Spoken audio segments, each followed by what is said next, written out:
குரு ஜோதிட ஆராய்ச்சி சங்கம் நடத்தும் 79வது ஜோதிட கருத்தரங்கம்.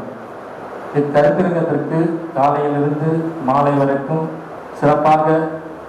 சிறப்படைப்பாளராக வந்து ஜோதிட கருத்துக்களை வாரி வழங்கிய அனைத்து ஜோதிட ஆசான்களுக்கும், ஜோதிட குருமார்களுக்கும், ஜோதிட நண்பர்களுக்கும், இக்கருத்தரங்கத்தை வந்து நிகழ்ச்சியை சிறப்பித்துக் கொடுத்த ஜோதிட நண்பர்களுக்கும், ஜோதிட ஆர்வலர்களுக்கும், ஜோதிட சகோதரர்களுக்கும் சகோதரிகளுக்கும் பூபதிராஜனின் பணிவான மாலை வணக்கம். இந்த ஜோதிட தளபதி யூடியூப் சேனலை சப்ஸ்கிரைப் செய்யாதவர்கள் சப்ஸ்கிரைப் பண்ணுங்க, பெல் பட்டனை ஆள்னு வச்சுக்கோங்க, லைக் பண்ணுங்க, உங்களுடைய கமெண்ட்களை கொடுங்க. இனி ஒவ்வொரு வாரமும் செவ்வாய்க்கிழமை காலை முதல் மாலை வரைக்கும் ஜோதிட கருத்தரங்கம் சிறப்பாக நடைபெறும். இது உங்களுடைய மொபைலில் ஆள் வச்சிருந்தீங்கன்னா உங்களுக்கு லைவ் உடனே வந்துடும். இப்போ வந்து பார்த்தீங்கன்னா நம்ம நிறையா முறை சொல்லியிருக்கோம் நம்மளுடைய நண்பர் திதிகண்ணையோட சௌபாகிய மனிதனை பற்றி. இருந்தாலும் இந்த இடத்துக்கு வந்து நான் சொல்லக்கூடிய ஒரு கட்டாயம் என்ன அப்படின்னா, இவர்கிட்ட நான் ஒரு முறை பேசும்போது இதை போன வீடியோலேயே நான் சொல்லியிருந்தேன், இந்த முறையும் மறுபடியும் நான் சொல்றேன். என்ன காரணம் அப்படிங்கிறதுனா, ஒரு சில நண்பர்கள் சேரும் போது நமக்கு யோகமா மாறும், ஒரு சில நண்பர்கள் கூட நாம சேரும் போது நமக்கு அது கடுமையான ஒரு கஷ்ட காலங்களா உருவாகும். அப்ப நம்ம சேரும் போது நல்ல நண்பர்களா பார்த்து சேரதும், சேரக்கூடாத நண்பர்களோட சேராம இருப்பதும் எப்படி அப்படிங்கிறத ஒரு சில விஷயத்த சொல்றேன். அது எப்படி அப்படின்னா, ஒருத்தர் வந்து நமக்கு நெகட்டிவா சொல்றாங்க, அதையும் நம்ம எடுத்துக்கணும். ஒரு நண்பர் பாசிட்டிவா சொல்றாங்க, அதையும் எடுத்துக்கிறோம். ஆனா அவங்க சொல்ற விஷயங்கள் நடக்குதா நடக்கலையா அப்படின்னு நம்ம ஆழ்ந்து பார்க்கும் போதுதான் அந்த நண்பர் நமக்கு எப்பேற்பட்ட நண்பராக இருப்பாரு அப்படிங்கிறத நான் சொல்றேன். ஒரு உதாரணத்துக்கு, ஒரு 2 மாசத்துக்கு முன்னாடி சௌபாகிய மனிதன் பேசும்போது அவர் நானும் ஒரு ஜோதிட கலந்து உரையாடிட்டு இருக்கும் போது இந்த மாதிரி வந்துங்க உங்களுக்கு நல்லா இருக்கும் அப்படின்னு நானும் அதில் சிறப்பாக தான் பண்ணோம். இப்போ போன மாசம் இதே தேதியில, அதாவது 6ஆம் தேதி 9வது மாசம் 2021 நம்ம வந்து ஒரு யூடியூப் சேனல் ஜோதிட தளபதினு ஒரு சேனல் ஓபன் பண்ணோம்.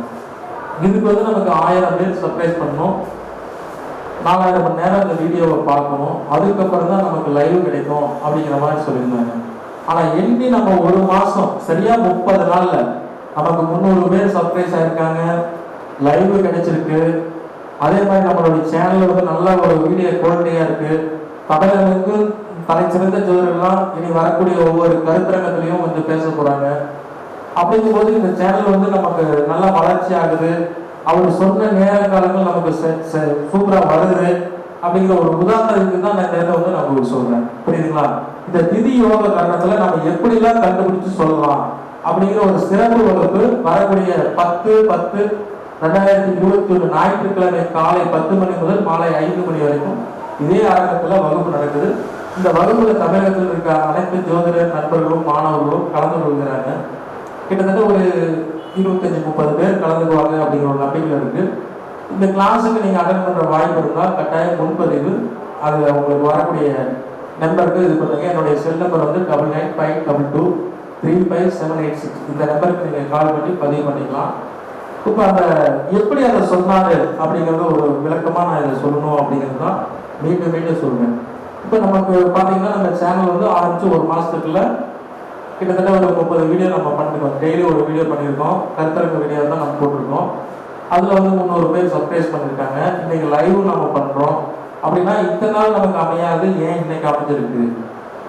இது வரைக்கும் நம்ம இதுக்கு முன்னாலே ஒரு சேனல் பண்ணோம். லாக்டவுன்ல கிட்டத்தட்ட 1 வருஷமா நம்ம சேனல் ஓபன் பண்ணோம். இது வந்து நான் அவரை பத்தி நிறைய சொன்னோம். கணிகர் மாமா அவர்கள் தான் வந்து, அப்பல நீ ஒரு சேனல் ஓபன் பண்ணு, டெய்லி நீ ஒரு வீடியோ பண்ணு, சாயங்காலம் ஆனால் டெய்லி ஒரு வீடியோ பண்ணு அப்படின்னு சொன்னாரு. அவர் சொன்ன ஆலோசனையில தான் வந்து நான் ஒரு 1.5 வருஷத்துக்கு முன்னால ஒரு சேனல் ஒன்று ஆரம்பித்தேன். அந்த சேனலில் ஆரம்பித்து நானும் இன்னும் சில நண்பர்கள் ஃப்ரீயாக இருக்கும்போது வந்து நம்ம இதே அரங்கத்தில் பேசியிருக்கோம். கிட்டத்தட்ட ஒரு 80-85 வீடியோ நம்ம அதில் போட்டிருக்கோம். கிட்டத்தட்ட ஒரு 2200 பேருக்கு மேலே சப்ஸ்கிரைப் பண்ணியிருக்காங்க, 1.5 லட்சம் பேர் பார்த்துருக்காங்க. நல்லா அது போகும்போது அது ஒரு சில காரணத்தினால அந்த சேனலை வந்து நம்ம மெயின்டைன் பண்ண முடியல. இதுக்கு முன்னால நம்ம கூட வந்து ஒரு 2-3 சேனல்காரங்க பயணம் செஞ்சாங்க, அதுவும் நம்மளால முடியல. ஆனால் நாலாவது நமக்கு ஒரு சேனல் அமையணும், அந்த சேனல் இந்த தேதி இந்த நாளில் தான் அமையணும், இந்த சேனல் தான் நமக்கு கை கொடுக்கும் அப்படின்னு ஒருத்தர் சொல்றாரு அப்படின்னா அதை நான் கண் கொடுத்து பார்த்து காது கொடுத்து கேட்டு அதை செஞ்சதுனால தான் இவ்வளோ ஒரு சக்சஸ். இதுக்கு மூல காரணமே வந்து பார்த்தீங்கன்னா திருப்பூர் பிரசன்ன சக்கரவர்த்தி என்னுடைய அருமை மாமா கணித மாமா அவர்கள் தான். ஏன் அப்படின்னா ஒரு மனிதனை வந்து தூண்டணும், ஒரு நீ இதை செய் இதை செய் இதை செய்யன்னு சொல்லும்போது அவன் கட்டாயம் செஞ்சானா அது சக்சஸாக வரும் அப்படிங்கிறது தான் ஒரு இது. அதுக்கு வந்து நமக்கு ஒரு சில நண்பர்கள்லாம் கிடைப்பாங்க, அந்த நண்பர்களை நம்ம கரெக்டாக பயன்படுத்திட்டா நம்ம வாழ்க்கையே முன்னேற்றம் அடையலாம்னு சொல்லி இப்போ இந்த திதியோக கட்டத்தை பற்றி மீண்டும் வந்து அவருக்கு ஒரு வாய்ப்பு கொடுத்து சிறப்பாக பணியாற்றி இருக்குமாறு தாழ்வு பணியுடன் கேட்டுக்கொள்கிறேன். அதே மாதிரி பார்த்தீங்கன்னா பக்கத்தில் உட்காந்துருக்க நம்ம காமராஜன் வந்து பார்த்தீங்கன்னா சில பேருக்கு புத்தகம் எழுதுவாங்க, ஜோசியம் பார்க்க தெரியாது. சில பேர் ஜாதகம்லாம் எழுதுவாங்க, பேச தெரியாது. சில பேர் வந்து பார்த்தீங்கன்னா நல்லா பேசுவாங்க, ஜாதகம் எழுத தெரியாது. இந்த மாதிரி ஒவ்வொரு நல்ல வகுப்பு எடுப்பாங்க, அவங்களுக்கு கூட்டமே இருக்காது. நல்லா ஜோசியம் பார்ப்பாங்க, அவங்களுக்கு பார்த்தீங்கன்னா ரொம்ப ஒரு இதாக இருக்கும். இன்னைக்கு மீடியாவிலையும் கட்டுரை எழுதினாதான் பெரிய ஆளுங்கள்லாம் நினைக்கிறாங்க, அப்படியெல்லாம் கிடையாது. கண்ணுக்கு தெரியாத இன்னும் எத்தனையோ ஜோதிடர்கள்லாம் நமக்கு இருக்காங்க. போனா அலுவலை எவ்வளோ சொன்னாரு, கையை கட்டினா 2 நிமிஷத்துல நம்ம வாழ்க்கை சொல்ற ஜோதிடர்கள்லாம் இருக்காங்க. ஆனா அவங்கள போய் நம்ம சந்திக்க முடியாது, பார்க்க முடியாது, அவங்களுடைய தொடர்பு கொள்ள முடியாது. இது யாரோ நண்பர் மூலியமா தான் கிடைக்கும் அப்படிங்கிறது எனக்கும் ஒரு உண்மையான விஷயமா தான் தெரியுது. அதனால வந்து அலுவலி அவர்களுக்கு நம்ம நன்றி சொல்லிக்கணும். இந்த மாதிரி இன்னும் நிறைய விஷயங்கள் நமக்கு கிடைக்கும் போது நம்ம என்ன பண்ணணும்னா நம்மளுடைய ஜோதிடத்தரவு யூடியூப் சேனலை சப்ஸ்கிரைப் பண்ணிட்டா நமக்கு இன்னும் சில விஷயங்கள்லாம் தெரியும், யாராரை எப்படி எல்லாம் சொல்றாங்க அப்படிங்கிறது நமக்கு வீட்டில இருந்தே பார்க்கக்கூடிய அளவுக்கு வந்துடும். அந்த வகையில பாத்தீங்கன்னா கணிகர் மாமா அவர்கள் வந்து பாத்தீங்கன்னா ஜோதிட தளபதி யூடியூப் சேனல் என்ன பேர் வைக்கணும்னு தெரியல அப்படிங்கும்போது நீ நான் கணிகர் டிவி வச்சிருக்கேன், நீ ஜோதிட தளபதி வச்சுக்கோ அப்படின்னு சொன்னாரு. அவருடைய மாணவர்களுக்கு தான் நமக்கு வந்து இந்த நிகழ்ச்சியை வந்து ஒளிபரப்பு பண்ணிட்டு இருக்காங்க. அந்த விஷயத்துல பாத்தீங்கன்னா நம்ம யூடியூப் சேனலுக்கு ஜோதிட தளபதி யூடியூப் சேனலுக்கு ஒளிபதிப்பாளராக சாந்தகுமார் ஐயாவும் நரேன்குமார் ஐயாவும் நல்லா நமக்கு சூப்பரா பண்ணிட்டு இருக்காங்க. இந்த ஒரு மாசம் வந்து நம்ம சங்கத்துடைய சேனலை வந்து நல்லா டெவலப் பண்ணிட்டு இருக்காங்க. அந்த அந்த நல்ல உள்ளங்களுக்கு சங்கத்தின் சார்பாக மனமார்ந்த நன்றியை தெரிவித்துக் கொள்கிறோம். ஏன்னா அவங்களும் தொழில நல்லா இருக்கணும், அவங்க குடும்பம் நல்லா இருக்கணும், அவங்க நல்லா இருந்தால் நாம நல்லா இருப்போம், நாம நல்லா இருந்தால் அவங்க நல்லா இருப்போம். அதனால வந்து இந்த பயணம் வந்து மிக நாள் தொடரணும் அப்படின்னு சொல்லி எல்லாம் உள்ள இறைவனத்தை வேண்டிக் கொண்டு இன்னைக்கு எனக்கு என்ன சொல்றது தெரியல, ஒரு ஆனந்தமாகவும் ஒரு நல்ல ஒரு சந்தோஷமாகவும், அது முதல் பிள்ளையார் சொல்லி வந்து கணிகர் மாமாவும், 2வது பிள்ளையார் சொல்லி வந்து நம்ம சௌபாகியம் பண்ணிருந்ததுக்கு தான் செய்யறேன்னு சொல்லி அவருக்கு வாய்ப்பு கொடுக்குறேன். நன்றி. குரு ஜோதிட ஆராய்ச்சியாளர் சங்கத்தின் 79வது கூட்டத்திற்கு உரையாற்ற எனக்கு வாய்ப்பளித்த டாக்டர் PMS பூபதிராஜன் அண்ணார் அவர்களுக்கு எனது மனமார்ந்த நன்றிகளை தெரிவித்துக் கொள்கிறேன். மேலும் ஜோதிட தளபதி யூடியூப் சேனல் சப்ஸ்கிரைபர் நேயர்கள் அனைவருக்கும் எனது இனிய மாலை வணக்கத்தை தெரிவித்துக் கொள்கிறேன். இப்ப எனக்கு முன்னாடி உரையாற்றிய மூத்த கலைஞர் பஞ்சாங்க கணிதம் அறிவியல் ஐயா அவர்கள் வந்து பேசும்போது இரட்டை குழந்தைகள் ஜாதகங்களுக்கு பலன் எடுப்பது மிக மிக கடினமான விஷயம். ஸோ அது வந்து எந்த ஒரு சப்ஜெக்ட்ல வந்து கிடைக்குதோ அதை வந்து நீங்க வந்து கற்று பயனடைங்கள் அப்படிங்கிற மாதிரி அவர் வந்து ஒரு அறிவுரை வந்து சொல்லியிருந்தாரு. இப்போ வந்து பார்த்தீங்கன்னா நான் ஜோதிடத்துக்கு உள்ளார வரும்போது இதே இந்த இரட்டை குழந்தைகள், அதாவது என்னன்னா ஒரு நிமிட இடைவெளி அல்லது 2 நிமிட இடைவெளியில் பிறந்த இரட்டை குழந்தைகளுடைய ஜாதக அமைப்புகள் எப்படி இருக்கும், பாரம்பரியத்தில் பார்க்கும்போது எப்படி இருக்குன்னு பார்த்தீங்கன்னா எல்லாமே ஒரே மாதிரி தான் வரும். ராசி கட்டங்கள், கிரக அமைப்புகள், மேலும் வந்து லக்னம், அது பார்த்தீங்கன்னா அஷ்டவர்க்கம், வர்க்க சக்கரம், இப்படி எல்லா விஷயங்களையும் போகும்போது ஒரே மாதிரி தான் வரும். ஸோ இதில் எப்படி வந்து இதில் வந்து பாரம்பரியத்தில் சாத்தியம் இல்லை. ஸோ இது வந்து இல்லாததுனால இதை வந்து பிரதானமாக எடுத்துக்கொண்டு ஒரு சிஸ்டம்லாம் வந்திருக்கு. அதுதான் வந்து பார்த்தீங்கன்னா கேபி சிஸ்டம். ஸோ அப்போ வந்து அதுதான் பெட்டராக இருக்கும் அப்படின்றது நம்மளுடைய எண்ணத்துல நான் வந்து பார்த்தீங்கன்னா கேபி சிஸ்டத்தினுடைய நிறைய முறைகளை வந்து நான் வந்து படிக்க ஆரம்பித்தேன். அப்படி படிக்கும்போது நான் பார்த்தீங்கன்னா PV ராமன் சார் அவருடைய தகவல்கள், மேலும் வந்து பார்த்தீங்கன்னா அடுத்தது நம்ம சாலஜோதி ஆசிரியர் தேவராஜன் ஐயா அவர்களுடைய மாணவன் தான் நான். அந்த சப்ஜெக்டை வந்து படிச்சு நிறைய விஷயங்கள் தெரிஞ்சுக்கிட்டேன். இப்போ அடுத்தது வந்து பார்த்தீங்கன்னா மதுரை பாஸ்கரன் ஐயா. ஏன்னா அவர்களெல்லாம் வந்து பார்த்தீங்கன்னா கேபி சிஸ்டத்தில் தனக்கென ஒரு தனித்திறமையை வந்து பெற்றவர்கள்.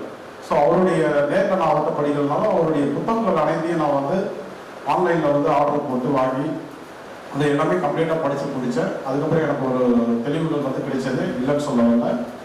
அதன் பிறகு வந்து இதெல்லாம் நடந்தது எப்போ அப்படின்னு கேட்டிங்கன்னா ஒரு 2005 அந்த வருடங்கள்லாம் நடந்தது. அதன் பிறகு வந்து பார்த்தீங்கன்னா நான் வந்து திரியோகரணம் என்ற பாடத்திட்டத்தை வந்து படித்து அதில் வந்து நிறைய பயிற்சிகள் எடுத்து அதன் பிறகு இரட்டை குழந்தை ஜாதகங்கள்லாம் வந்து ஆய்வு செய்யும் போது மிக வியப்பாக இருந்தது.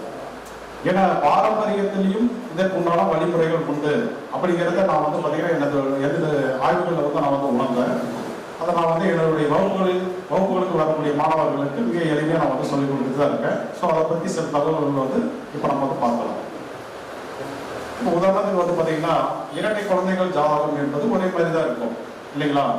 பிறந்த திதி, அதே போல் என்ன பிறந்த திதி, நித்திய நாமயோகம், கரணம், அதே போல கிரக அமைப்புகள் எல்லாமே வந்து ஒத்துமையாக இருந்தாலும் லக்னமும் வந்து ஒத்துமையாக இருந்தாலும் இது என்ன பண்ணணும் அப்படின்னு கேட்டீங்கன்னா, இப்போ முதல்ல பிறந்த குழந்தை இருக்கு இல்லையா, அந்த குழந்தை வந்து என்னன்னா அந்த குழந்தையுடைய லக்னம், அந்த குழந்தையோட ஜாதகம் இருக்கு இல்லைங்களா, அதை நீங்க வந்து அப்படியே வச்சு அந்த முதல் குழந்தைக்கு பலன் எடுக்கும் போது அந்த லக்னத்தை வந்து அப்படியே வச்சுட்டு நீங்க வந்து பலன் எடுக்கணும்.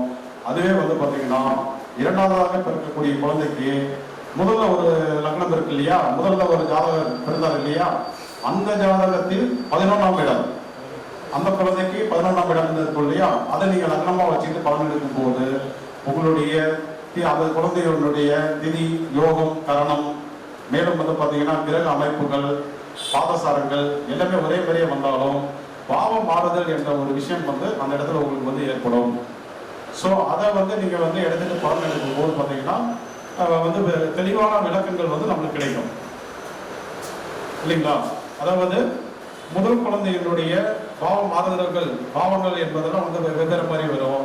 அதே வந்து பார்த்தீங்கன்னா இரண்டாவதாக பிறந்த குழந்தைக்கு வெவ்வேறு மாதிரி வரும். ஸோ இதன் அடிப்படையில் தான் பலன்கள் எல்லாம் மாறுது அப்படிங்கிறத நான் வந்து என்னுடைய ஆய்வுகளில் வந்து உணர்ந்தனால நான் வந்து இன்னைக்கு வந்து சொல்கிறேன் அப்படின்னாக்க புத்தகங்கள்லையோ அல்லது வேறு ஏதோ காது வழி தகவல்கள்லையும் தெரியலையோ நான் வந்து இந்த தகவல்களை உங்களுக்கு சொல்லலை. நான் நிறைய இரட்டை குழந்தைகளுடைய ஜாதகங்களை ஆய்வு செய்து எனக்குன்னு ஒரு அனுபவங்கள் வந்த பிறகு 100% துல்லியமான பலன்கள் கிடைத்த பிறகு தான் நான் இதை வந்து உங்களுக்கு வந்து கொடுத்துருக்கேன். ஸோ இதை நீங்கள் பயன்படுத்தினாவே போதும். பாரம்பரியத்திலையும் 1 நிமிடம் அல்லது 2 நிமிட இடைவெளிகளில் பிறந்த குழந்தைகளுக்கும் வெவ்வேறு வகையான பலன்களை எடுக்க முடியும் என்பதை நீங்களும் வந்து தெளிவாக வந்து உணரலாம். சரிங்களா? சரி, இப்போ அடுத்தது வந்து என்னன்னா, இன்றைக்கு நம்ம பார்க்க போகிற பாடத்திட்டம் என்ன அப்படின்னு வந்து பார்த்தீங்கன்னா, திதியோகரணத்தில் வைநாசிகம் அப்படின்ற தலைப்பில் வந்து நம்ம வந்து சில விஷயங்களை வந்து பார்க்கலாம்.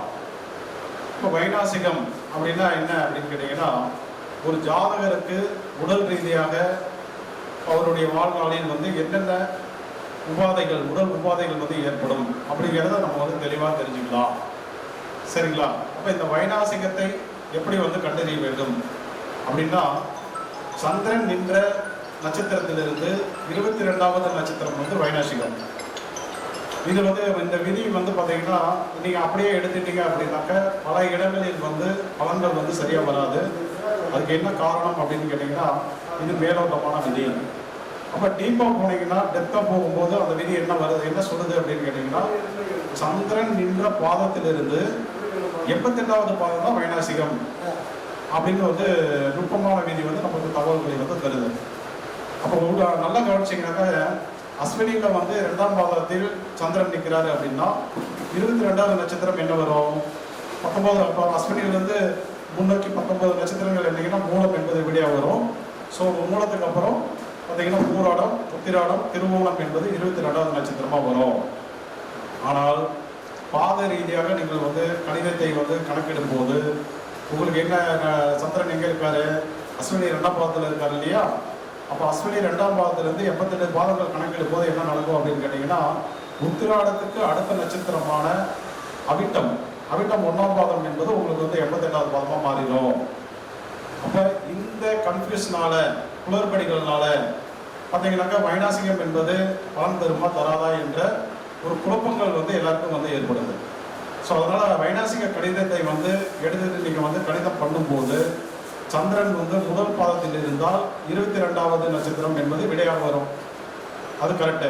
ஆனால் வந்து சந்திரன் என்றது 2ஆம் பாதம் அல்லது 3ஆம் பாதம் அல்லது 4ஆம் பாதமாக வந்தால் என்ன நடக்கும் அப்படின்றது பார்த்தீங்கன்னா 23வது நட்சத்திரம் என்பது வைநாசிகமாக மாறிடும். அப்போ இந்த இடத்துல நீங்கள் மிக கவனமாக இருக்கணும். இப்போ அடுத்தது வந்து பார்த்தீங்கன்னாக்க சந்திரன் 1ஆம் பாதத்தில் இருந்தால் 22வது நட்சத்திரம் வைநாசிகம். அதுவே வந்து பார்த்தீங்கன்னா சந்திரன் என்றது 2ஆம் பாதம் என்றால் என்ன ஆகுது, வைநாசிகம் என்பது 23வது நட்சத்திரமாக மாறிடுது. சரி, ஒரு பாதம் என்பது என்ன அளவீடு? ஒரு பாதம் என்பது வந்து பார்த்தீங்கன்னா 3 டிகிரி 20 மினிட் இல்லைங்களா?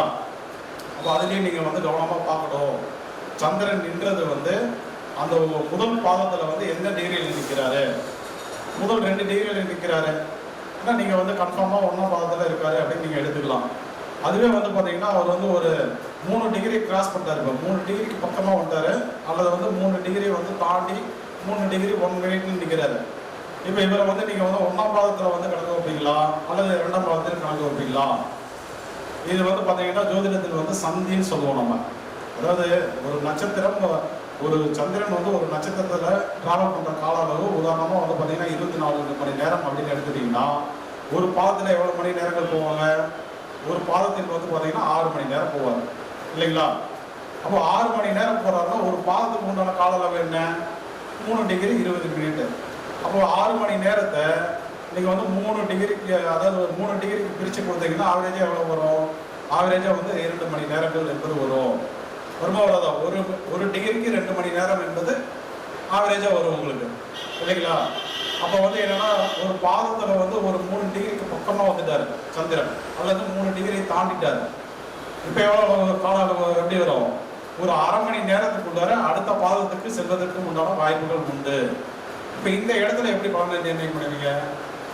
சந்திரன் வந்து 1ஆம் பாதத்தில் இருக்கான்னு நிர்ணயம் பண்ணுவீங்களா அல்லது வந்து 3ஆம் பாதத்தில் இருக்கான்னு நிர்ணயம் பண்ணுவீங்களா? வைநாசிகம் என்பது 22வது நட்சத்திரம் முடிவு பண்ணுவீங்களா அல்லது 23வது நட்சத்திரம் என்பது முடிவு பண்ணுவீங்களா? அப்போ இந்த இடத்துல தான் வந்து ஒரு தெளிவுகள் இருந்தால்தான் உங்களால் வைநாசிகம் என்பதை துல்லியமாக, வைநாசிக அதிபதி யாரு, அதனுடைய தன்மை என்ன, அதெல்லாம் வந்து பார்த்தீங்கன்னா வைநாசிகம் என்பது எந்தெந்த இடத்துல வந்து வேலை பார்ப்போம், அதையெல்லாம் வந்து இந்த இடத்துல தெளிவாக நீங்கள் முடிவெடுத்தீங்கன்னா தான் கண்டிப்பாக நீங்கள் வந்து ஒரு துல்லியமான பலனை வந்து உணர முடியும். சரிங்களா? அப்போ இதையெல்லாம் வந்து நம்ம வந்து வெறும் வந்து மேலோட்டமாக சந்திரன் என்ற இடத்திலிருந்து 22வது நட்சத்திரம் வைநாசிகம் அப்படின்ட்டு போனால் என்ன வருது கதை? ஜோதிடமே இந்த மாதிரி வந்து என்னன்னா மேலோட்டமான விதிகளை மட்டும் நீங்கள் ஆய்வு செய்வதர்கள் எடுத்துக்கொள்வதனால தான் வந்து பார்த்தீங்கன்னா இந்த மாதிரி குளறுபடிகள்லாம் ஏற்படுகிறது. எந்த ஒரு விதியும் மேலோட்டமாக நிற்காதீங்க. கொஞ்சம் டீப்பாக போயிட்டு ரொம்ப வந்து ஆலோசனை பண்ணும்போது அதில் வந்து பார்த்தீங்கன்னா நிறைய விஷயங்கள் நுட்பமாக பயன்படுத்த வேண்டிய நிறைய விஷயங்கள் இருக்கும். அதையெல்லாம் நீங்கள் எடுத்துக்கிட்டு பயன்படுத்தும் போது தான் உங்களுக்கு துல்லியமான பலன்கள் வந்து கிடைக்கும். சரிங்களா? அப்போ சந்திரன் என்றது 1ஆம் பாதமா அல்லது 2ஆம் பாதமா 3ஆம் பாதமா? இதில் சந்தி வந்து வருதா வரலையா? அப்போ எந்த கால அளவு வந்து சந்தி, எத்தனை மினிட் வந்து சந்தி? இப்போ சந்தி என்பது சந்திரனுக்கு மட்டும் தான் இருக்கா? யோசனை பண்ணி பாருங்க. மற்ற கிரகங்களுக்குலாம் இல்லையா? அப்போ மற்ற கிரகங்களுக்கெல்லாம் ஜோதிடத்தில் நீங்கள் பலன் எடுக்க போகிறது இல்லையா? அப்போ எல்லாருக்கும் கவனிக்கணும். நீங்கள் சந்தி என்பதை வந்து எல்லா கிரகங்களுக்கும் கவனிக்கணும். ஒரு ஜாதகத்தை வந்து பார்த்த மாத்திரத்தில் இப்படி திருப்பி வச்சுட்டு பலன் தான் சொல்லக்கூடாது. ஒரு கிரகம் வந்து சந்திரன் மட்டும் இல்லை, 9 கிரகங்களும் நின்ற நட்சத்திரங்கள் வந்து கரெக்டாக இருக்கா, எத்தனை டிகிரிகள் நிற்கிறாங்க, அது வந்து பார்த்தீங்கன்னாக்கா அடுத்த நட்சத்திரத்துக்கே வந்து செல்வதற்கு வந்து பார்த்தீங்கன்னா வாய்ப்புகள் இருக்கு. இப்போ அதை கவனிக்கணும். இப்போ அடுத்தது வந்து பார்த்தீங்கன்னாக்க ஒரு ஜாதகர் பிறந்தது பலன்களை நம்ம வந்து பிரதானமாக பயன்படுத்துறதுக்கு திதியோக கணத்தில் என்ன பண்ணுறோம்? ஒரு ஜாதகர் பிறந்த திதி என்ன, யோகம் என்ன, கரணம் என்ன போன்ற விஷயங்களை வந்து பயன்படுத்துகிறோம் இல்லைங்களா? இப்போ ஒரு ஜாதகர் பிறந்தது பஞ்சமி திதின்னு வருது. என்ன பண்ணுவீங்க? பஞ்சமி திதிக்கு உண்டான திதி சூனிய ராசிகள் என்னென்ன? மிதுனம், கன்னி அப்படின்னு எடுத்துக்குவீங்க. அடுத்தது என்ன பண்ணுவீங்க? திதி சூன்ய அதிபதி புதன் எடுத்துக்குவீங்க. திதி சூன்ய நட்சத்திரங்கள் அப்படின்னு பார்க்கும்போது ஆயில்யம், கேட்டை, ரேவதின்னு எடுத்துட்டு நீங்கள் திதி சூன்ய விதிகளை எல்லாம் வந்து இணைச்சி பலன்களை எடுப்பதற்கு முற்படுவீர்கள் இல்லையா? சரி பண்றீங்க. சரி, இப்போ வந்து பார்த்தீங்கன்னா அந்த ஜாதகர் பிறந்தது மதியம் வந்து ஒரு 2:20 பிறந்திருக்காரு. பஞ்சமி திதின்னு வந்தது. ஸோ பஞ்சமி திதிக்கு உண்டான திதி சூன்ய விதிகளை மற்றும் யோகம் காரணம் இதனுடைய விதிகள்லாம் இணைச்சு நீங்கள் வந்து பலன் எடுக்க முற்படுறீங்க. ஓகே. ஆனால் ஜாதகர் பிறந்தது 2:20 பஞ்சமி திதின்னு காட்டுது. ஆனால் வந்து பார்த்தீங்கன்னா 2:30 திதி வந்து மாறிவிட்டது. 2:30 வந்து என்ன ஆகுது, திதி வந்து சஷ்டி திதின்னு மாறிடுச்சு 10 மினிட்ஸில். ஓகேங்களா? இப்ப ஜாதகர் பிறந்தது பஞ்சமி திதின்னு வச்சு நீங்க பலன் எடுத்தீங்க. இது கரெக்டா வருமா? சொல்லுங்க ஐயா, கரெக்டா வருமா? டெஃபினட்டா வராது. ஒரு வெறும் 10 மினிட்ஸ்ல வந்து பாத்தீங்கன்னா திதியே மாறிடுச்சு. அப்ப திதி அதிபதிகள் மாறிட்டாங்க. இங்க பஞ்சமின்னு பலன் எடுத்தீங்க, இங்க என்ன சஷ்டி திதின்னு வந்து பலன் மாறிடுச்சு. சஷ்டி திதிக்கு உண்டான திதி சொல்லி ராசிகள் என்னென்ன? மேஷமும் சிம்மமும். திதி சொல்லி அதிபதிகள் யார் யாரு? செவ்வாயும் சூரியனும். திதி சொன்ன நட்சத்திரங்கள் யார் யாரு? மிருகசீரிஷம், சித்திரை, அவிட்டம். அதே போல கிருத்திகை, உத்திரம், உத்திராடம். திதி சொன்னிய ராசிகள் வந்து மேஷமும் சிம்மமும் ஆயிரும். இப்போ எல்லாமே பலன்லாம் மாறிடுச்சு. அப்போ ஒரு ஜாதகத்துக்கு பலன் எடுக்கும் போது சந்திகளை வந்து நம்ம கவனிக்கிறோம். நம்ம இப்போ சந்திகளுக்கு உண்டான கால அளவு என்ன இல்லைங்களா? அடுத்தது வந்து என்னன்னா, இந்த மாதிரி சந்திகள் வரும்போது அதுக்கு எப்படி வந்து பலனை வந்து நம்ம நிர்ணயம் பண்ணணும்? பஞ்சமி தீதியில வச்சு பண்ணணுமா, சஷ்டி தீதியில வச்சு பண்ணணுமா? அந்த அறிவு எப்போ கிடைக்கும் உங்களுக்கு? திதியோக காரணத்தில் பல வருட ஆய்வுகள் செய்து பல்லாயிரக்கணக்கான ஜாதகங்களை நீங்கள் ஆய்வு செய்து முடிக்கும் போதுதான் ஒரு ஞானமும் தெளிவும் வந்து பிறக்குவதில்லை. புரிஞ்சுக்கிட்டீங்களா? அப்போ வந்து என்னன்னா, திதியோக காரணத்தில் பல வருட ஆய்வுகள் செய்தவர்களால் மட்டும்தான் இப்போ ஒரே ஜாதகத்தில் வந்து பார்த்தீங்கன்னா திதி சந்தி வரும், அதிலே கரண சந்தியும் வந்துடும். சந்திரனும் மைனாசிக அதிபதியை கண்டறியும் போது சந்திரனும் வந்து இந்த மாதிரி சந்தியில் இருப்பாரு. ரைட்டா? இல்லைனா வந்து என்னன்னா, வந்தவர் வந்து எனக்கு அரசு வேலை கிடைக்குமா அப்படின்ற ஒரு கேள்வியை வைப்பாரு. நீங்க பார்க்கும்போது என்னன்னா, சூரியன் வந்து சந்தியில இருப்பாரு. கரெக்டா? அவர் என்னன்னா அஸ்வினி வந்து பார்த்தீங்கன்னா சூரியன் வந்து அஸ்வினியில நின்றுட்டு இருப்பாரு. ஆனால் அடுத்த ஒரு 20 நிமிடங்களில் வந்து பார்த்தீங்கன்னாக்க, அல்லது ஒரு 6 மணி நேரத்தில் அல்லது ஒரு 6 மணி நேரத்தில் சந்திரன் வந்து பார்த்தீங்கன்னா பரணிக்கு வந்து டிராவல் ஆயிடுவார். நீங்கள் என்ன பண்ணுவீங்க? அஸ்வினியில் வச்சு பலன் எடுத்துட்டு இருப்பீங்க. கரெக்டா? இப்போ வந்து அந்த மாதிரி ஜாதகங்களுக்கு அஸ்வினியில் வச்சு பலன் எடுக்கிறதா அல்லது பரணியில் வச்சு பலன் எடுப்பீங்களா? சரியா? அப்போ இந்த மாதிரி நுட்பங்களை வந்து நீங்கள் வந்து தெரிஞ்சுக்கணும். இப்போ வந்து பார்த்தீங்கன்னா திதியோக கரணம் என்பது 2015 பாடத்திட்டமாக இருக்கு இல்லைங்களா? அதுவே வந்து பார்த்தீங்கன்னா நான் வந்து ஆசிரியர் நடந்து 2019 என்னிடம் இதுவரை வந்து பார்த்தீங்கன்னா 150க்கும் மேற்பட்ட மாணவர்கள் வந்து படிச்சிருக்காங்க. அவங்களெல்லாம் நீங்கள் கொண்டு போய் ஜாதகத்தை கொடுத்தீங்கன்னா பலன் வந்து கரெக்டாக சொல்லுவாங்க. ஏன் அப்படின்னாக்க அதுக்குள்ள விதிகளை வந்து நான் வந்து ப்ராப்பராக சொல்லி கொடுத்துருக்கேன். நான் ஒரு ஜாதகத்தை எடுத்தால் முதல்ல எங்கே ஆரம்பிக்கணும், எப்படி வந்து அடுத்தது என்ன பார்க்கணும், அதுக்கு அடுத்தது என்ன பார்க்கணும், சரிங்களா? இந்த மாதிரி சந்திகள் வந்து எப்படி அதை வந்து பலனை வந்து நிர்ணயிக்கணும். வைனாசிகம் இப்போ வந்து வருவாங்க, அவங்க உடல் ரீதியான உபாதைகள் வந்து இருக்கும். இப்போ வந்து குழந்தை பிறப்புக்காக வருவாங்க, கரு நின்று கலைஞ்சு போகும். சரிங்களா? அப்போ என்ன, வைனாசிகம் வந்து எந்த கிரகமாக இருந்தால் அந்த பாதிப்புகள் என்பது ஏற்படும். அப்போ கர்ப்பப்பைக்கு உண்டான கிரகம் வந்து பார்த்தீங்கன்னா குரு பகவான் இல்லையா? கருசிதைவுக்கு உண்டான கிரகம் வந்து கேது பகவான். ஆனால் நீங்கள் வந்து வைனாசிகத்தை சந்திரனை வந்து கரெக்டாக வந்து வச்சு கணிக்காமல் நீங்கள் என்ன பண்ணியிருப்பீங்க? உங்களுக்கு வைனாசிக அதிபதி என்பது சூரியனாக காட்டும் இல்லையா? இப்போ என்னிடம் படித்த மாணவர்கள் என்ன பண்ணுவாங்க? பொறுமையாக நிதானமாக சில விதிகளை வந்து பக்குவமாக வந்து கையாண்டு கரெக்டான வைனாசிக அதிபதி வந்து நிர்ணயிச்சிருப்பாங்க. அப்போ வரும்போது ஆமாம், இவர்களுக்கு வந்து கேது வந்து வைனாசிக அதிபதியாக வராரு, அதனால கருசிதைவுகள் என்பது ஏற்படுது. அப்போ வைனாசிகத்தை தருபவர் உடல் ரீதியான உபாதைகளை தந்துட்டு இருப்பவர் கேது பகவான் தான் அப்படிங்கிறத கரெக்டாக கணிச்சிட்டு அதுக்கப்புறம் வந்து பரிகாரம் என்ற ஒரு விஷயத்தை வந்து கையில் எடுப்பாங்க. பலன்கள் கணிப்பதிலேயே நீங்கள் வந்து தவறிட்டீங்க அப்படின்னா பரிகாரத்தில் நீங்கள் எப்படி வந்து சக்ஸஸ் பண்ண முடியும்? ஜோதிடம் என்பது 2 வகையை சார்ந்தது. ஒன்று வந்து துல்லியமாக வந்து பலன்களை சொல்லணும், இன்னொன்று வந்து காலநிலையத்தை கரெக்டாக கொடுக்கணும். அடுத்தது என்ன? அடுத்தது வந்து வரவியலுக்கு வந்து பார்த்தீங்கன்னா எந்த பிரச்சனையாக இருந்தாலும் சரி செய்து கொடுக்கணும். பரிகாரங்கள் மூலமாக, யோக விருத்தியின் மூலமாக என்ன பண்ணணும்? சரி பண்ணி கொடுக்கணும். மற்றவங்களுக்கு வந்து உனக்கு வந்து குழந்தை பிறப்பு இல்லை, உனக்கு வந்து புற்றுநோய் இருக்கு, இன்னும் நீங்கள் உனக்கு வந்து காலம் ஃபுல்லாக வந்து இதே சூழலில் தான் இருக்கும் அப்படின்னா ஒத்துக்குவாங்களா? அவங்க உங்களுக்கு இந்த நோய் இருக்குன்னு சொல்லிட்டீங்க, ஆனால் மருந்து கிடையாது அப்படின்றீங்க, அது எப்படி ஏற்றுக்குவாங்களா? அவங்க சொல்லுங்க பார்க்கலாம். அப்ப ஜோதிடம் என்பது 2 கண்கள் போடுறது. ஒன்று என்ன, பலனை வந்து துல்லியமா சொல்லணும், கால நிர்ணயத்தை வந்து துல்லியமா சொல்லணும். மற்றொன்று வந்து அந்த ஜோதிடத்தில் உள்ள அனைத்து சூட்சுமங்களையும் பயன்படுத்தி என்ன பண்ணணும், பரிகாரங்கள்ல வந்து வெற்றி பெறணும் இல்லைங்களா? அப்பதான் வந்து மீண்டும் மீண்டும் அவங்க வந்து உங்ககிட்ட வருவாங்க. அப்போ வந்து என்னன்னா இது போன்ற பல அரிய நுட்பமான செய்திகளை வந்து என்னுடைய மாணவர்களுக்கு நான் வந்து கரெக்டா வந்து முதல்ல ஒரு ஜாதகத்தை எடுத்தா எப்படி பார்க்கணும், அடுத்த ஸ்டெப் என்ன, அதுக்கு அடுத்த ஸ்டெப் என்ன, எந்தெந்த இடங்களெல்லாம் வந்து நீங்கள் வந்து தோற்று போக வாய்ப்புகள் உண்டு, எந்தெந்த இடத்துலாம் நீங்கள் வந்து கவனமாக இருக்கணும் அப்படின்லாம் நான் வந்து கரெக்டாக வந்து டீச் பண்ணியிருக்கேன். சரிங்களா? இப்போ வருகின்ற 10ஆம் தேதி 10/10/2021 நமது குரு ஜோதிட ஆராய்ச்சியாளர் சங்கத்தின் சார்பாக டாக்டர் BMS கோபிராஜன் அவர்களுடைய தலைமையில் வந்து வகுப்புகள் நடக்குது. பார்த்தீங்கன்னா இதுவரையும் நீங்கள் எத்தனை திதியோகக்கான வகுப்புக்கு வந்து நீங்கள் போயிருந்தாலும் கூட என்னுடைய ஒரு நாள் வகுப்புக்கு வந்து உட்காந்து பாருங்க. அதில் வந்து நீங்கள் என்னென்னா போகும்போது நிறைவாக திதியோகக்கானத்தில் வந்து நிறைவாக வந்து போவீங்க. அப்படி இல்லை திருப்தி இல்லை அப்படின்னாக்கா பேமெண்ட்டை வந்து போகும்போது வாங்கிட்டு போங்க. சரிங்களா? இப்போ அடுத்தது வந்து பார்த்தீங்கன்னாக்க இப்போ வந்து வைநாசிகத்தை நம்ம வந்து எப்படி வந்து துல்லியமாக கிடைக்கணும், இதில் வந்து எதனால் எந்தெந்த இடங்களில் நம்ம வந்து தவறுகள் செய்வதற்கு வாய்ப்புகள் உண்டு அப்படிங்கிறத நம்ம வந்து விரிவாக பார்த்தோம். நம்ம இப்போ அடுத்தது வந்து பார்த்தீங்கன்னாக்க இப்போ ஒரு வைநாசிக அதிபதி வந்து கண்டுபிடிச்சிட்டுங்க. இப்போ வைநாசிக அதிபதி கண்டுபிடிச்சாச்சு. இப்போ அடுத்தது வந்து என்ன பண்ணணும் அப்படின்னு கேட்டீங்கன்னா, ஒரு வைநாசிக அதிபதி நின்ற நட்சத்திரம் என்ன அப்படிங்கிறத நீங்கள் வந்து கணக்கெடுக்கிறத எடுக்கணும். ஒரு வைநாசிக அதிபதி வந்து பார்த்தீங்கன்னா ஒரு லாட நட்சத்திரத்தில் இருக்காரு அப்படின்னாக்க, உதாரணத்துக்கு செவ்வாய் வந்து லாடன்னு வச்சுக்கோங்க. உங்கள் ஜாதகத்தில் செவ்வாய் வந்து லாடம். அப்போ லாடகத்தினுடைய தன்மை எங்கெங்க இருக்கும், லாடம் என்ற தன்மை வந்து மேச ராசி வந்து லாடம் அப்படின்னா மேச முழுவதும் அந்த 2.25 நட்சத்திரம் 30 டிகிரி முழுவதும் அந்த லாடம் என்ற தன்மை வந்து இருக்கும் இல்லைங்களா?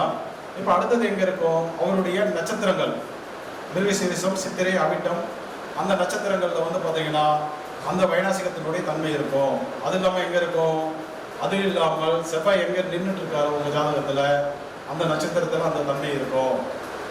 இப்போ வந்து பார்த்தீங்கன்னா லாடத்தை வந்து நீங்கள் வந்து எடுத்துட்டீங்க, ரைட்டு. இப்போ இதில் வந்து உங்களுடைய வைநாசிக அதிபதி வந்து அமராது. யார், உங்களுடைய வைநாசிக அதிபதி வந்து பார்த்தீங்கன்னா குரு பகவான் வச்சுக்கோங்க. இந்த குரு பகவான் வந்து உங்களுடைய லாட நட்சத்திரத்தில் வந்து அமர்ந்திருக்காரு. இது எந்த மாதிரி பலன்களை வந்து வெளிப்படுத்தணும் அப்படின்னு பார்த்தீங்கன்னா, லாடம் என்பது என்னன்னாக்க ஒரு ஜாதகரை வந்து அவருக்கு வந்து கிடைக்க வேண்டிய விஷயங்களை வந்து கிடைக்க விடாமல் தடுத்து பெரிய பொருளாதார இழப்பீடுகளை வந்து உருவாக்கும். சரிங்களா? ஒரு வைநாசிக அதிபதி ஒரு லாட நட்சத்திரத்தில் நின்று இருக்காரு அப்படின்னா என்ன நடக்கும், பெரிய இழப்பீடுகள் என்பது உறுதி அப்படிங்கிறத நீங்க வந்து முடிவு பண்ணிக்கலாம். இப்போ அடுத்தது வந்து பார்த்தீங்கன்னா, ஒரு வைநாசிக அதிபதி ஒரு திதி சூன்ய தன்மையில் வந்து இருக்காரு. ஒரு திதி சூன்ய ராசியில அல்லது வந்து பார்த்தீங்கன்னா திதி சூன்ய நட்சத்திரங்கள்ல அல்லது வந்து திதி சூன்ய அதிபதியுடன் வந்து இணைஞ்சிருக்கும் போது என்ன நடக்கும், திதி சூன்யம் என்பது இருட்டு. சரிங்களா? அப்போ இருட்டு வந்து என்ன பண்ணும், ஒரு ஜாதகருடைய வியாதியை வந்து மறைத்து விடும். இந்த ஜாதகர் இப்போ வந்து ஐயா வந்து பார்த்தீங்கன்னாக்கா மருத்துவர் பக்கத்தில் வந்து உட்காந்துருக்காரு இல்லைங்களா? இப்போ ஒரு வியாதி வந்து ஒருத்தருக்கு இருக்கு, மருத்துவர்கிட்ட போறாங்க. ஃபர்ஸ்ட் மருத்துவருக்கு இந்த ஜாதகருக்கு என்ன நோய் அப்படின்னு தெரிஞ்சாதான் அவங்க மருத்துவம் பார்க்க முடியும். கரெக்டா இல்லைங்களா? இப்போ உதாரணத்துக்கு வந்து பார்த்தீங்கன்னாக்கா ஸ்கேன் எடுப்பாங்க. ஸ்கேனில் வந்து பார்த்தீங்கன்னா எல்லாமே நல்லா இருக்கும். வந்து பார்த்தீங்கன்னா ஸ்கேன் ரிப்போர்ட்டை எடுத்து பார்த்துட்டு டாக்டர் வந்து பார்த்துட்டு எல்லாமே நல்லா இருக்கு, ஆனால் வந்து இவருக்கு வந்து பிரச்சனை இருக்கிற மாதிரி சொல்றாரு, இது என்ன அப்படின்னு சொல்லி அவரே குழம்பிடுவார். அப்போ அதுக்கு என்ன காரணம் அப்படின்னு பார்த்தீங்கன்னா, வைநாசிகம் என்பது திதியில் வந்து கலந்திருந்தால் என்ன நடக்கும், என்ன வியாதினே வந்து கண்டுபிடிக்க முடியாது, மருத்துவராலையும் கண்டுபிடிக்க முடியாது, அதே நேரத்தில் ஸ்கேன்னாலையும் கண்டுபிடிக்க முடியாது. அதை யாரால கண்டுபிடிக்க முடியும், திதியோக காரணத்தில் நல்ல ஒரு ஆசிரியரிடம் பயிற்சி பெற்ற மாணவர்களால் வந்து கண்டிப்பாக முடியும். உதாரணத்துக்கு என்னிடம் படித்த மாணவர்களுக்கு அந்த கெப்பாசிட்டி இருக்கு. சரிங்களா? அப்போ வந்து என்னன்னா, ஆதி காலத்துல வந்து ஜோதிடமும் மருத்துவமும் வந்து பார்த்தீங்கன்னா தனித்தனியான இல்லை. அந்த காலத்துல இரண்டுமே வந்து யார் கையில இருந்தது, ஒரே நபர் கையில தான் இருந்தது. அப்போ வந்து என்னன்னா, அவர்கள் வந்தா ஃபர்ஸ்ட் என்ன பண்ணுவாங்க, அவர் பிறந்த நேரம், தேதி, பிறந்த ஊர் இதை வச்சு ஜாதகத்தை வந்து கணிதம் முடிவு பண்ணி, அப்போ இந்த கிரகம் இந்த பிரச்சனையை தருது, இந்த தன்மையிலேருந்து பிரச்சனையை தருது, அப்போ ஜாதகருக்கு இந்த மாதிரி மருத்துவத்தை கொடுத்தா வந்து மிக விரைவில் சரியாகும், இந்த மாதிரி பரிகாரங்களை வந்து கையில் எடுத்தோம்னா இது வந்து மிக விரைவில் குணமடையும் அப்படிங்கிறது இரண்டு வேலையும் யார்கிட்ட இருந்தது? மருத்துவமும் சரி ஜோதிடமும் சரி யார்கிட்ட இருந்தது? ஜோதிடருடைய கையிலே இருந்தது. இப்போ காலப்போக்கில் வந்து என்னாச்சு, அது எல்லாமே வந்து பிரிஞ்சு போயிடுச்சு. இப்போ வந்து பார்த்தீங்கன்னா பாடத்திட்டத்திலேயே வந்து பார்த்தீங்கன்னா மருத்துவ ஜோதிடம் அப்படின்னு கொண்டு விட்டாங்க. இப்போ வந்து என்னன்னாக்க திருமண ஜோதிடம், அடுத்தது குழந்தை பிறப்பு ஜோதிடம், அடுத்தது வந்து வீடு கட்டுதல் ஜோதிடம், நிலம் வாங்குதல் ஜோதிடம், இப்படி வந்து எல்லாமே பிரிச்சுக்குவாங்க அடுத்து. சரியா? இப்போ வந்து மருத்துவ ஜோதிடம் அப்படின்ற பேரில் தனியாக அதுக்கு வந்து வகுப்பு போட்டு பெரிய தொகையை வந்து வாங்கிக்கிட்டு நாட்கள் கணக்கில் மாத கணக்கெல்லாம் நடத்துகிறாங்க. அவ்வளோ பெரிய சப்ஜெக்ட்லாம் அது கிடையவே கிடையாது. சரிங்களா? வைநாசிகத்தை பற்றி உடல் ரீதியான உபாதைகளை பற்றி விரிவாக நம்ம பார்க்கணும் அப்படின்னா கண்டிப்பாக வந்து ஒரு 3 மணி நேரம் போதும். அதுக்கு மேலே நம்மளுக்கு வந்து தேவைப்படவே கால அவகாசம் என்பது தேவையே இல்லை. சரிங்களா? அப்போ ஒரு வைநாசிக அதிபதி என்பது திதிசூன்ய தன்மையுடன் இணைஞ்சிருந்தா என்ன இருக்கும்? அந்த நோயை வந்து கண்டறிய முடியாத ஒரு சூழல் வந்து ஏற்படும். அப்போ அது போன்ற நபர்கள் நம்மளிடம் வந்து ஜாதகம் பார்த்து வந்தாங்க அப்படின்னா அவங்களுக்கு நல்ல நேரம்னு அர்த்தம். ஏன் அப்படின்னா ஜாதகத்தை பார்த்தோன்னே நம்ம தெரிஞ்சுக்கலாம், இவருடைய வைநாசிக அதிபதி திதிசூன்ய நட்சத்திரத்தில் இருக்காரு, அதை திதிசூன்யத்துடன் இணைஞ்சிருக்காரு, இவருக்கு இந்த நோய் தான் வந்து உடல்ல இருக்கு, ஆனால் வந்து மருத்துவரால் கண்டுபிடிக்க முடியாமல் தடுமாறிட்டு இருப்பாங்க. ஸோ நீங்கள் வந்து இந்த பிரச்சனை தான் உங்களுக்கு இருக்கு, இது சம்பந்தமான மருத்துவத்தை வந்து கையில் எடுங்க, விரைவில் குணமடையும் அப்படின்னு சொல்லி நம்ம வந்து ஆலோசனைகள் வழங்கி அது சம்பந்தமான மருத்துவத்தை வந்து பெற வைத்து மிக விரைவில் வந்து குணப்படுத்த முடியும். இப்போ அடுத்தது வந்து பார்த்தீங்கன்னாக்க மருத்துவத்தில் வந்து நிறைய வகைகள் இருக்கு.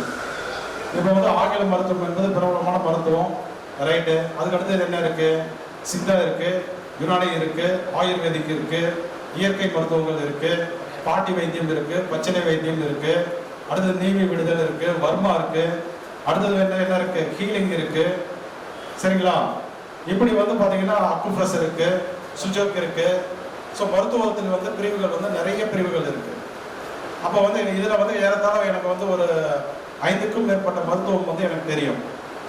சரிங்களா? அதில் ஒரு விருப்பங்கள் இருந்ததுனால நான் வந்து அந்த வகுப்புகள்லாம் போயிட்டு நான் வந்து படித்து முடிச்சிருக்கேன். சரி, இப்போ ஒரு ஜாதகருக்கு ஒரு உடல் ரீதியான ஒரு பிரச்சனைக்காக வராங்க. சரிங்களா? அவருக்கு வந்து பார்த்தீங்கன்னா சூரியன் என்ற கிரகத்தால் தான் அந்த பாதிப்புகளே வந்து வந்திருக்கு. ஒரு வைநாசிக அதிபதி சூரியனுடன் சம்பந்தப்பட்டு அந்த உபாதைகளை வந்து அவருக்கு வந்து கொடுத்துட்டு இருக்காரு. உதாரணத்துக்கு வந்து பார்த்தீங்கன்னா கண் சம்பந்தப்பட்ட குறைபாடுகள், பித்தம் சம்பந்தப்பட்ட குறைபாடுகள்லாம் சூரியனால ஏற்படும். அந்த பிரச்சனைகள் வந்து வந்திருக்கு. இப்போ இவர் வந்து பார்த்தீங்கன்னா வருட கணக்கில் ஆங்கில மருத்துவத்தை கையில் எடுத்து பண்ணிட்டு இருப்பாரு. ஆங்கில மருத்துவத்தில் மருத்துவம் வந்து எடுத்துட்டு இருப்பாரு. இவருக்கு சரியாகுமா? சரியாகணும் அப்படின்னா ஏன் இத்தனை வருடங்கள் ஆகுது? அப்ப என்ன காரணத்தினால சரியாகல அப்படின்னு கவனிச்சீங்கன்னா ஆங்கில மருத்துவத்துக்கு உண்டான கிரகம் வந்து சூரியன். சரிங்களா? அந்த ஜாதகருக்கு பிரச்சனை தர கிரகம் எது? சூரியன். சூரியன் தான் வைநாசிகத்துடன் சம்பந்தப்பட்ட பிரச்சனையை வந்து கொடுத்துட்டு இருக்காரு. அப்ப நீ வந்து சூரியன் சம்பந்தப்பட்ட காரகத்துவத்தை கொண்ட ஆங்கில மருத்துவத்தை கையில் எடுத்துக்கிட்டு அதில் போய் ஊசி போறது, மருந்து மாத்திரைகளை எடுத்துக்கிறது, அது எப்படி வந்து குணமடைக்கும்? சூரியனே உன்னுடைய ஜாதகத்தில் பாதிப்பை தரக்கூடிய தன்மையில் இருக்காரு. அப்போ அந்த மருத்துவத்தையும் கையில் எடுக்கலாமா? அப்போ என்ன பண்ணணும்? அப்போ 9 கிரகங்களையும் ஆய்வுகளுக்கு நீங்கள் எடுத்துக்கணும். எடுத்துக்கிட்டு திதி யோகக்காரண விதிகளை இணைத்து இந்த எந்த கிரகம் வந்து யோகத்தை தரக்கூடிய அமைப்பில் இருக்குன்னு பார்த்துட்டு அந்த மருத்துவத்தை வந்து நம்ம வந்து அவங்களுக்கு வந்து தொடர்ந்து எடுக்க சொல்லி நம்ம என்ன பண்ணணும்? கைட் பண்ணணும். சரிங்களா? இப்போ வந்து என்னன்னா சந்திரன் வந்து சிறப்பாக வருது அந்த ஜாதகம் இருக்கு, என்ன பண்ணணும்? இப்போ வந்து சித்தா போன்ற மருத்துவங்களை வந்து கையில் எடுக்க சொல்லணும். கேது யாரு? கேது வந்து இயற்கை மருத்துவம், சித்த வைத்தியம். சித்த வைத்தியத்தில் என்ன பண்றாங்க? ஒரு சக்தியை வந்து சுருக்கி வைப்பாங்க. புரியுதுங்களா? ஒரு சக்தியை வந்து சுருக்கி வைத்து மருத்துவமாக மாற்றி அதை வந்து மருந்தை கொடுப்பாங்க. அப்போ சந்திரன் வந்து யோகமாக இருந்தால், கேது வந்து யோகமாக இருந்தால் சித்த மருத்துவத்துக்கு நம்ம வந்து அவங்களை வந்து அனுப்பணும். அதே போல வந்து பார்த்தீங்கன்னாக்கா செவ்வாய் வந்து யோகமாக இருந்தால் என்ன பண்ணலாம்? அக்குப்ரெஷர், சுஜோக்கு, இந்த மாதிரி மருத்துவத்தை வந்து நம்ம வந்து எடுத்துக்கலாம். அதே போல் புதன் வந்து யோகமாக இருந்தால் என்ன பண்ணலாம்? வர்மா போன்ற விஷயங்களை வந்து கையில் எடுத்துக்கிட்டு அதில் வந்து மருத்துவத்தை வந்து நம்ம வந்து எடுத்துக்கலாம். அதே போல் புதன் வந்து பச்சிலைக்கு உண்டான கிரகம். அப்போ இந்த பாட்டி வைத்தியம், பச்சிலை வைத்தியம் அதெல்லாம் வந்து பார்த்தீங்கன்னா பிரமாதமாக அவங்களுக்கு வந்து கை கொடுக்கும். சரிங்களா? இப்போ இது மாதிரி திதியோகரண விதிகளை இணைக்கும் போது எந்த மாதிரி ஜாதகர் வந்து வந்தாலும் சரி, என்ன மாதிரி நோய்களாக இருந்தாலும் சரி, இப்போ வந்து பார்த்தீங்கன்னா கருசு நிகழ்வுகள் நடந்துகிட்டே இருக்கு. குழந்தை பிறப்பு என்பது இல்லவே இல்லைங்கிறாங்க. ஏகப்பட்ட ட்ரீட்மெண்ட். அடுத்தது வந்து பார்த்தீங்கன்னா டெஸ்டிங் பேபிக்கு போகிறாங்க. பல லட்சங்கள் செலவீடுகள். கரு அங்கேயும் வந்து கலைஞ்சிட்டே இருக்கு இல்லையா? எவ்வளோ நஷ்டம். இந்த மாதிரி ஜாதகர் வந்து பார்த்தீங்கன்னா என்கிட்ட வந்து நிறைய வந்திருக்காங்க. நான் எடுத்து பார்த்துட்டு ரைட்டு இந்த கிரகத்தினால தான் இவங்களுக்கு இந்த பாதிப்புகள் வந்து இருக்கு. அப்போ என்ன பண்ணணும், எந்த கிரகம் வந்து பாசிட்டிவாக இருக்கு, எந்த காலகட்டங்களில் பாசிட்டிவாக வருது அப்படின்னு கணிச்சு குறிப்பிட்ட சில குறைந்த செலவுகள் பரிகாரங்கள் என்பது என்னன்னா, என்ன நினைச்சிட்டு இருக்கீங்க? அப்படியே வந்து பார்த்தீங்கன்னா 5000 30,000 50,000 தான் வந்து பரிகாரம் வைக்கிறது. இருக்கப்பட்டவங்க பண்ணுவாங்க, இல்லாதவங்க என்ன பண்ணுவாங்க? எல்லா பரிகாரங்களும் நீங்கள் வந்து சக்ஸஸ் கொடுத்துட்றீங்களா? சொல்லுங்க பார்க்கலாம். இப்போ வந்து திதியோக காரணத்தில் வந்து திதிக்கு உண்டான தேவதை வழிபாடு பண்ணுங்க, திதி தோஷம் விலகிவிடும். யோகத்துக்கு உண்டான கோவில்கள் இது, போய் வந்து பரிகாரம் பண்ணுங்க. யோகத்தினால் ஏற்படக்கூடிய அவயோகத்தினால் ஏற்படக்கூடிய தோஷங்கள் வந்து விலகிவிடும். கரணத்துக்கு உண்டான டெம்பிள் இது, இந்த கோவிலில் போய் வழிபாடு பண்ணுங்க. கரணாதிபதி உங்களை வந்து கோடீஸ்வரர் ஆக்கிடுவாரு. 2015 நீங்களும் பண்ணிட்டு தான் இருக்கீங்க. எத்தனை பேருக்கு பிரச்சனைகள் தெரிந்தது? எத்தனை பேர் இதனால கோடீஸ்வரர் ஆயிருக்கீங்க? சொல்லுங்க பார்க்கலாம். அது யூடியூப்ல வந்து திருமண பக்கம்லாம் வந்து பார்த்தீங்கன்னா வந்து யோகத்துக்கு உண்டான கோவில்கள், காரணத்துக்கு உண்டான கோவில்கள், திதிக்கு உண்டான கோவில்கள், சொல்லாத ஜோதிடர்களே இல்லை அப்படிங்கிற மாதிரி ஆயிடுச்சு. அதெல்லாம் கரெக்டு தான். ஆனால் வந்து அந்த ஜாதகருடைய கிரக அமைப்புகள் என்ன, எந்த கிரகத்தினால இந்த பாதிப்புகள் வந்து உருவாகியிருக்கு, திதியோக காரணத்தின் அடிப்படையில் அந்த கிரகம் வந்து எப்போ வந்து பலமாக வருது அவங்களுக்கு, அந்த பலமாக வரக்கூடிய கால சூழல்களில் போய் பரிகாரங்கள் பண்ணாதான் அது வந்து வெற்றியே கிடைக்கும் அவங்களுக்கு. அப்போ திதியோக காரணத்தில் வந்து வெறும் 6 நாள் படிச்சுட்டு அல்லது படிக்காம ஒரு யூடியூப் சேனல்லையோ அல்லது சில புத்தகங்கள்லையோ வந்து படிச்சுட்டு நீங்கள் வந்து பரிகாரங்களை கையில் எடுத்துட்டு ஒரு 30,000 50,000 பரிகாரங்களை வச்சுக்கிட்டு செலவு பண்ணிட்டு அவங்களுக்கு வந்து அதை வந்து கை கொடுக்காம தோல்வி அடைந்து நாளைக்கு வந்து என்ன சொல்லுவாங்க, திதியோக காரணம் என்பது ஒரு சரியில்லாத பாடத்திட்டம், ஒரு சரியில்லாத ஜோதிடம் என்ற அவப்பெயர் தான் வந்து உருவாகும் இல்லைங்களா? எனக்கு தெரிஞ்சு ஒரு மிகப்பெரிய எக்ஸ்பர்ட் திதியோக காரணத்தில் அவருடைய பரிகாரங்களே நிறைய ஊத்திக்குது. என்ன காரணம் அப்படின்னு வந்து பார்த்தீங்கன்னா வந்து கணிக்கணும் கரெக்டா. திதியோக காரணத்தில் வந்து கிரக பலம் இருக்கா, எந்த காலகட்டங்களில் இந்த பரிகாரம் செஞ்சா ஒரு ஜாதகருக்கு வந்து வெற்றியை தரும் அப்படின்னு வந்து கணிக்கணும். அந்த கிரகம் வந்து பாதிப்பை தரக்கூடிய கிரகம் வந்து கோச்சாரத்தில் வந்து பலமாக வரும்போது மட்டுமே நீங்க வந்து குறிப்பிட்ட பரிகாரங்களை வந்து செய்யும் போது அது வெற்றியாக மாறும்.